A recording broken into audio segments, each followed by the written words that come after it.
আমাদের জাতীয় ফল কাঁঠাল যেমন সুস্বাদু তেমনি পুষ্টিগুণে ভরপুর। এটি কেবল খেতেই মিষ্টি নয়, বরং আমাদের শরীরের নানা রোগ প্রতিরোধে চমৎকার ভূমিকা পালন করে। রোগ প্রতিরোধ ক্ষমতা বাড়ায়। কাঁঠালে প্রচুর পরিমাণে ভিটামিন সি থাকে, যা একটি শক্তিশালী অ্যান্টিঅক্সিডেন্ট। এটি শরীরের রোগ প্রতিরোধ ক্ষমতা বাড়িয়ে সর্দি, কাশি, জ্বর এবং বিভিন্ন সংক্রামক রোগ থেকে রক্ষা করে। হজম শক্তি উন্নত করে। কাঁঠালের উচ্চ মাত্রায় ফাইবার বা আঁশ থাকে।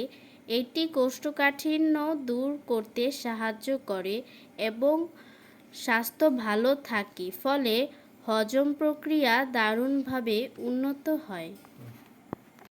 হৃদযন্ত্র ভালো রাখে। ত্বক ও দৃষ্টিশক্তি উন্নত করে। শক্তি যোগায়। হাড় ও দাঁত মজবুত করে।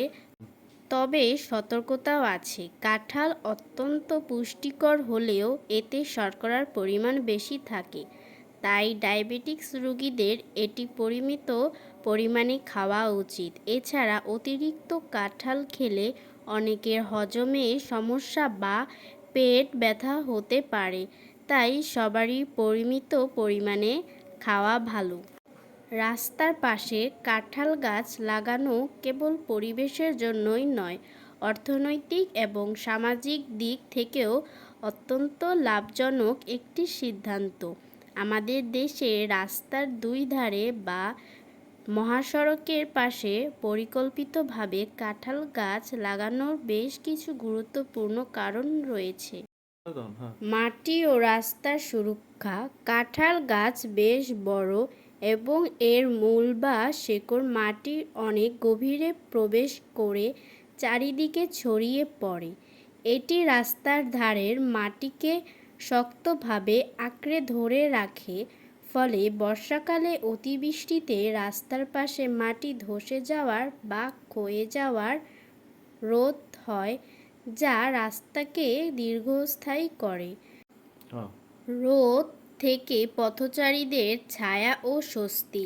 কাঁঠাল গাছের এবং পাতা বেশ ঘন ও বড় হয়। গ্রীষ্মকালে যখন তীব্র রোদ থাকে, তখন রাস্তার পাশের কাঁঠাল গাছ ক্লান্ত পথচারী, রিক্সা চালক এবং পশু পাখিদের শীতল ছায়া ও স্বস্তি দেয়। পরিকল্পনার টিপস। রাস্তার একদম ঘেঁষে না লাগিয়ে কিছুটা দূরত্ব বজায় রেখে কাঁঠাল গাছ লাগানো উচিত, যেন বড় হওয়ার পর এর ডালপালা বা ফল সরাসরি চলন্ত গাড়ির উপর পড়ার ঝুঁকি না থাকে। যথাযথ রক্ষণাবেক্ষণ করলে একটি কাঁঠাল গাছ কয়েক বছর ধরে সমাজ ও পরিবেশের সেবা দিতে পারে। মানুষকে শুধু মুখে না বলে বিভিন্ন সামাজিক অনুষ্ঠানে বা কোনো দিবসে উপহার হিসেবে কাঁঠাল গাছের চারা বিতরণ করলে তারা গাছ লাগাতে সবচেয়ে বেশি অনুপ্রাণিত হয়। দর্শক, আজ এই পর্যন্ত। সবাই ভালো থাকবেন, সুস্থ থাকবেন। ধন্যবাদ সবাইকে।